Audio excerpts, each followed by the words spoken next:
சரவணன் மீனாட்சி மைனா அப்படின்னா நம்ம எல்லாருக்குமே தெரியும். இவங்களோட உண்மை பேர் வந்துட்டு நந்தினி. இவங்க மதுரை மாவட்டத்தை சேர்ந்தவங்க.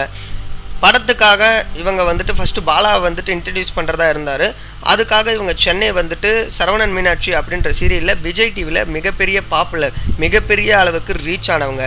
இவங்க வந்துட்டு கார்த்திகேயன் அப்படின்றவரை காதல் திருமணம் செஞ்சாங்க. ஃபஸ்ட்டு பொண்ணு பார்க்க வரும்போது இந்த மாப்பிள்ளையே இவங்களுக்கு பிடிக்கலையாம். அதுக்கப்புறம் அதே மாப்பிள்ளையே காதலிச்சு திருமணம் செஞ்சுக்கிட்டாங்க. அவர் வந்துட்டு சென்னை வலசரபாக்கத்தில் ஒரு ஜிம் வச்சு நடத்திட்டு வந்தார். அந்த ஜிம்முக்கு இவர் தான் ட்ரைனராகவும் இருந்தார். இவங்க 2 பேர்த்துக்கும் கல்யாணம் ஆகி இப்போது 8 மாதம்தான் ஆகுது. நந்தினி வந்துட்டு சின்னத்திரை மட்டும் இல்லாமல் வெள்ளித்திரையிலையும் பல படங்களில் நடிச்சிருக்காங்க. மேலும் விஜய் டிவியில் வந்துட்டு கலக்கப்போது யாரில் ஒரு சிறப்பு விருந்தினராக கூட இருந்திருக்காங்க.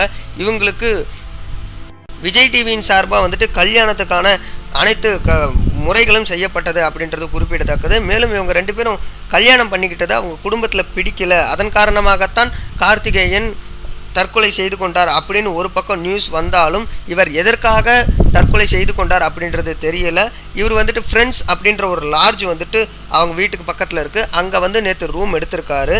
அந்த ரூம் எடுத்த அவர் கூல்ட்ரிங்க்ஸில் பாய்சனை கலந்து குடிச்சிருக்காரு. அதனால் அங்கேயே உயிர் விட்டுட்டார். அதுக்கப்புறம் நைட்டு ரொம்ப நேரம் அவர் வீட்டுக்கு வரலன்னு சொல்லிட்டு ரொம்ப சந்தேகத்தோடு இருந்த எல்லாரும் அடுத்த நாள் காலையில் போய் கதவை தட்டியிருக்காங்க. கதவு திறக்காததுனால கதவை உடைச்சிட்டு உள்ளே போய் பார்க்கும்போது அவர் பிணமாக அங்கே கிடந்திருக்காரு. இது கொலையா அல்லது தற்கொலையா அப்படின்ற கோணத்தில் போலீஸார் விசாரிச்சுட்டு வந்துட்டு இருக்காங்க. இவரோட உடல் வந்துட்டு மருத்துவ பரிசோதனைக்காக ராயப்பேட்டை அரசு மருத்துவமனையில் வைக்கப்பட்டிருக்காங்க. சின்னத்திரை மட்டும் இல்லை, வெள்ளித்திரையிலையும் பல பிரபலங்கள் சூசைட் செஞ்சுக்கிட்டு இறந்து போகிறது வழக்கமாக தான் இருக்குது. கடந்த ஆண்டு கூட சபர்ணா மற்றும் சாய் பிரசாந்த் 2 பேரும் தற்கொலை செஞ்சுக்கிட்டாங்க. அதற்கான காரணமும் இது வரைக்கும் தெரியல. அதே மாதிரி தான் இப்போ கார்த்திகேயனோட தற்கொலையிலையும் மர்மம் இருக்குது அப்படின்னு பலரும் பேசிக்கிறாங்க.